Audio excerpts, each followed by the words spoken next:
Hey guys, welcome back to Seller Sessions. Today, bring back to the show Michael Michelini. I've known Michael since around 2015-16. We met around in, I think it was in Hong Kong. Kong Global Sources. Yeah, we met at Global Sources in 16, I think. And Yeah. I've been going to Michael's events, the Cross Border Summit, which were originally in Shenzhen, and which is now switched to Thailand. So today's show, what we're going to be talking about is Michael does a lot of work in terms of Thailand for sourcing and manufacturing, etc. So we're looking at some key points here that could be beneficial if you're thinking of a switch from China. So Michael, welcome to the show. Yeah, thanks for having me back, Danny. It's a pleasure. Cool. So let's get straight into it then. Let's start with the comparable parts of manufacturing in China versus Thailand, some of the key points that people should know. Sure. So, of course, China is the world factory. I don't see that going away anytime time soon. But, in Thailand or maybe even most of Southeast Asia, you would probably find handmade goods or natural products. China's still the king of electronics and maybe injection mold plastic. Although I do have one brand and factory I buy in Thailand from.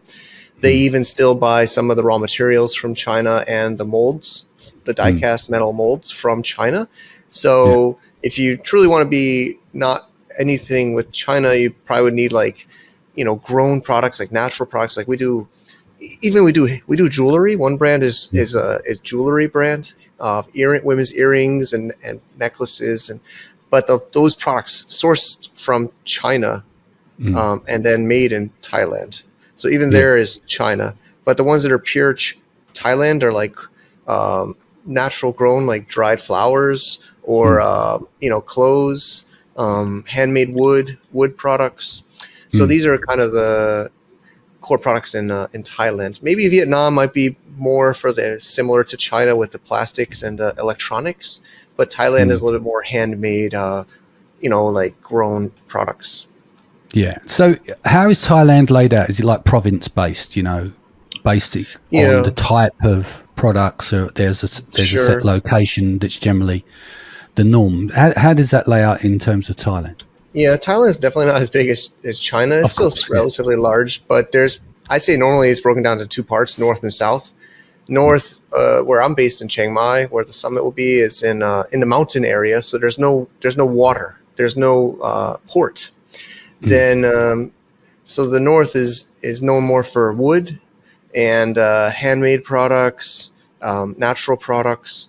The south, which is Bangkok, which is a port of the only ocean ports in Thailand, is BKK, and those are more mass-produced traditional style factories you might see in mainland China, because they're near the port.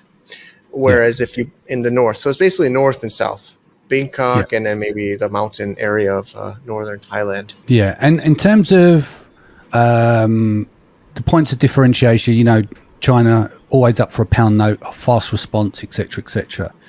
What's it like in Thailand for response time? And Yes, the kind of a little bit of the, maybe we say negative. They're family. At least the factories I buy from are smaller family factories, and they're maybe it's the Buddhist culture or the culture in general. They're not as hungry for money. A lead is. I sometimes have to push harder to follow up. I've verified as other friends that are buying from factories in Thailand. It's not like in China where I joke, but you'll never get off their email list. There's no unsubscribe on their newsletter. You'll get that. You'll get that Alibaba girl emailing you for her catalog for the rest of your life. But in Thailand, you got to chase them, which is kind of crazy. They're not as hungry for sales. But once they do it, they commit. They're not going to run away, but it's not like they would run away with your money, right? But they're not, even before you do business with them, you really have to kind of follow up and push it along.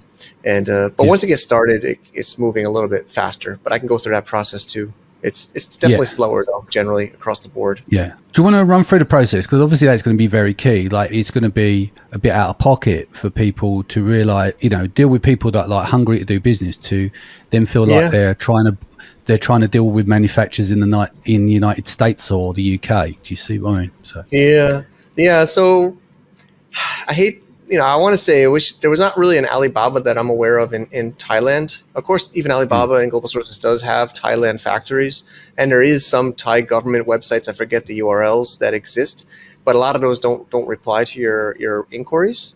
You fill it out, and I've done it myself. I don't get responses there. The way we source from Thailand is Facebook. In Thai though, so I do have an assistant at local woman. Her name's Snook, very helpful. So she searches in Thai language on Facebook search for the products we're looking for. They have like a personal profile or a page, very basic. Yeah, right. And they're just sharing the product photo on their Facebook wall or their page and describing it and like saying, call me or email me, right? It's just like posting on their wall.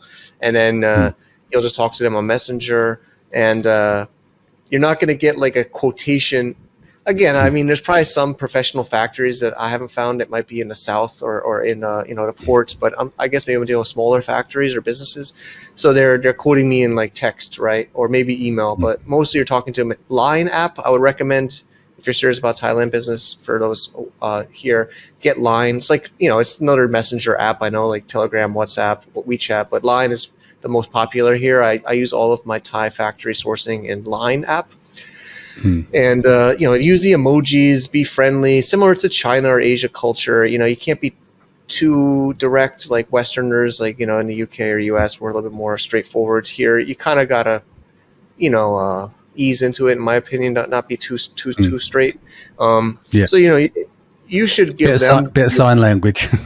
Yeah, it's kind of going around Asia, around the right? points and stuff, and just kind of build up into the communication. And a lot of family businesses. So a lot of them are these returning overseas educated, like one studied in the UK and came back to Thailand, the daughter, and now is helping the family factory grow. Another was in Chicago, studied in college, and came back to help the family business. So you're maybe talking to them, and then they literally say, oh, my mom said this, my dad said that. Both of them of those factories, one does wood, one does the flower assembly and packaging. They are working with their parents, and you're straight up feeling like you're talking to their family, like, oh, my dad said this, my mom said that, right? Like man, I'm like, I just buy from you. But yeah, Facebook Messenger, then moves to Line app, because Line, there's not really any search function that any of us are aware of. So it's Facebook to Line, and then it'll all be quoted there. You should probably also recap the terms. So I'm teaching like Snook on my team to kind of make a recap, like make my own quotation that they confirm. And they're not familiar with FBA. So, you got to be careful. I had to redo the cartons. They made the cartons too big. It was maybe my fault, or I don't know. Also, my assistant in Thailand doesn't know Amazon either, so she's been learning the last couple of years here. So I'm like, no, the cartons will be oversized. I don't want to get, we know how that game goes in Amazon. So you got to be careful about sellers won't have that problem. If they're already selling from China anyway, they're going to have that on lock, and their teams will have that on lock. So that's.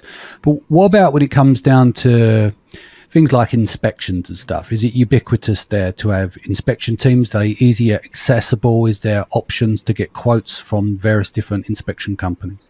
So there are, and of course, a lot of the Chinese inspection companies that you might work with, maybe whoever, watching this, you could probably even ask the QC your company working with. A lot of them are starting to expand here and other parts of Southeast Asia or Asia. A lot of rebranding from China sourcing or whatever to Asia sourcing. So a lot will be able to help you here. But I'll be a little bit honest. I don't want to say don't do QC, but I've gotten away with not doing it as strictly in Thailand. Their quality is they I don't know. I'll just say it. They kind of care more. Even the factory workers, they don't pass the shit product. Like, sorry to use that. No, that's fine. You just be honest. They're like logical. They're like, oh, this one is not good. I won't pass this down the line. I will give this to the manager to fix or look at. They don't just, they care, even so I know all three, I do 3 brands made here. I can talk about them all if you like, but none of them I do third-party QC, to be honest. Let's get into the brands, because obviously you've got to give an indication on, obviously we're discussing the show, if people were switching from China, there's going to be a lot of negatives switching from China. The economies of scale, the speed, turnaround, the customer service, the intent to do business quickly. If you're trying to pass money to someone, you want them to show good interest in the same kind of, you want reciprocity, right? So you don't want to be chasing people. So let's get into your brands a bit more, what you're doing, and see what we can extrapolate from those. Sure. So, I keep it real. I don't mind sharing. Of course, it's always nerve-wracking, but I respect the audience. So one is Asato. It's a bar products brand. It's made in the south of Thailand. I've actually partnered with the factory. We did a joint JV together, and we opened a U.S. company together. I've known him in the past, so it's a little bit different. He's actually a foreigner, Norwegian, from Norway. Been in Thailand 20 years. So I kind of convinced him to do a private label brand of his OEM products. Injection mold plastic, barware, like, condiment holders and shakers and salt rimmers, things like this.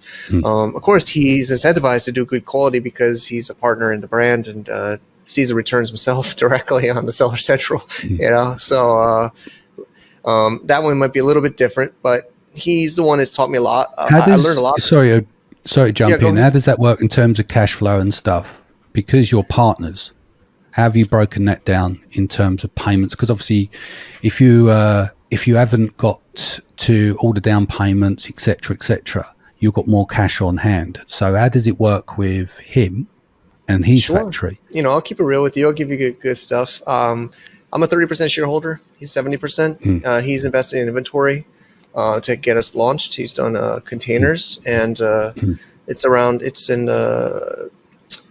around 150K investment in inventory that we're still financing. Where we are, it's 2 separate companies. He has a Thailand company still, and this is a U.S. JV where we're partners and we own a brand together. But, we owe his factory back the funds, but we make payments towards it. And he basically financed the inventory and he financed the launch. So this works out really well for you. What else are you finding different with Thailand? Should we talk about any differentiation in terms of packaging, molds, etc., how they differ from China? So, I think, hopefully people can use this knowledge, not just Thailand, but anywhere maybe outside of China now, Southeast Asia, India, etc. But they always give you high MOQs. You'll probably get higher MOQs. And I remember I got that in China before too. And then it seems like all the factories in China learned they can do lower MOQ, but the packaging is a reason they give you higher MOQs. Usually, if you ask the factory why, so you can still do low MOQ in Thailand. It's because they think you want the custom packaging, and packaging is kind of the barrier. So another brand I do is dried flowers in North Thailand. So it's like boho style flowers that are dried, and the packaging is 3,000 to 5,000 MOQ, and I just keeps inventory. I just did 1,000 pieces, but so I had to teach them that. I'm like, no, I know that the packaging is higher MOQ. Just please keep some at your factory. I don't mind. I trust you to hold it. I don't want to get 5,000 pieces to start on this new product. I want to do 1,000. So they've learned. I've been teaching them that. So maybe for those listening, I think you got to be aware. They might not know about low MOQs like China because of the packaging. Also, sometimes raw materials. Raw materials might be another reason, because depending on what kind of product you're doing, try to understand where it's sourced from. Because if they are buying it from China, they might have to have a higher MOQ if they're not turning over enough with other customers that they're selling to.